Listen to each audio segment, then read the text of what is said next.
I thought I would tell you a little bit more about how Reiki has changed my life. I honestly think that one of the most impactful things Reiki has done for me is teaching me to be instead of do, and to allow instead of make. When you are learning how to allow this energy to flow through you, you find that it's not hard. The energy isn't hard. The hard part is quieting your mind and your body and your ego enough that you can allow this magnificent energy to flow through you. So that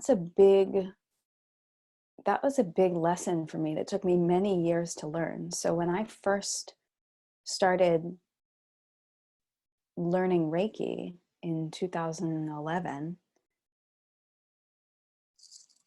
I wasn't yet really in a place where that was easy for me to allow, to let happen. I was really still focused on the outcome, the feedback, what the person was feeling who was receiving the Reiki, my abilities, why I couldn't see or hear or know things that other people I knew had these psychic abilities to see, hear, and know.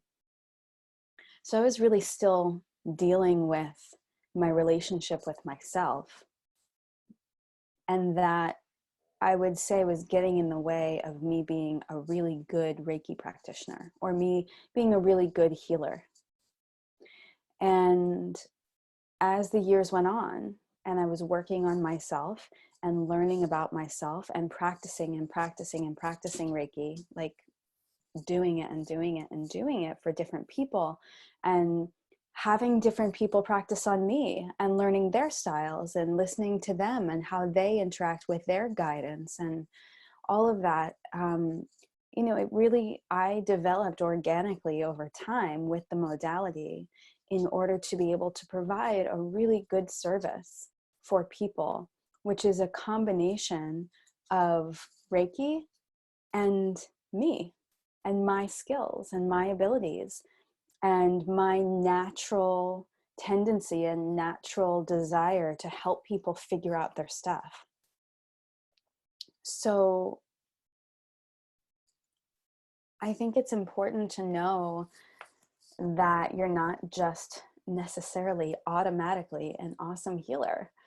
It's usually when you are getting curious about things like Reiki, it's because you're at the beginning of some kind of self-discovery journey. That may not be true for everybody. It was true for me, and it's true for a lot of people who I've come into contact with. So when you're doing the Reiki 1 training, I really feel it's important to let the training happen to you. Let yourself evolve. Listen to what you learn about yourself when you take in this information, and then practice and practice and practice and practice. So this is a level 1 course, and I've advertised it as Reiki for the self in the home, because I don't want you to think, now I'm ready to be a healer. But at the same time, you do now, after your attunement, you do have Reiki flowing through you, and you can absolutely practice Reiki on others. I encourage you to do it in a low pressure, exploratory way, for discovery, for curiosity, without putting too much pressure on yourself, and without the person you're giving it to expecting something that's outside of your current abilities, or that may be outside of your current abilities. I want you to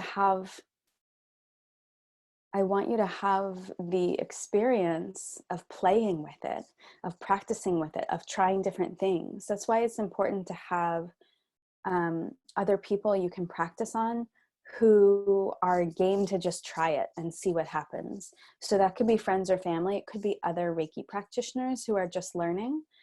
I am going to figure out a way to put all of the people I have trained in Reiki in contact with each other so that you can exchange sessions.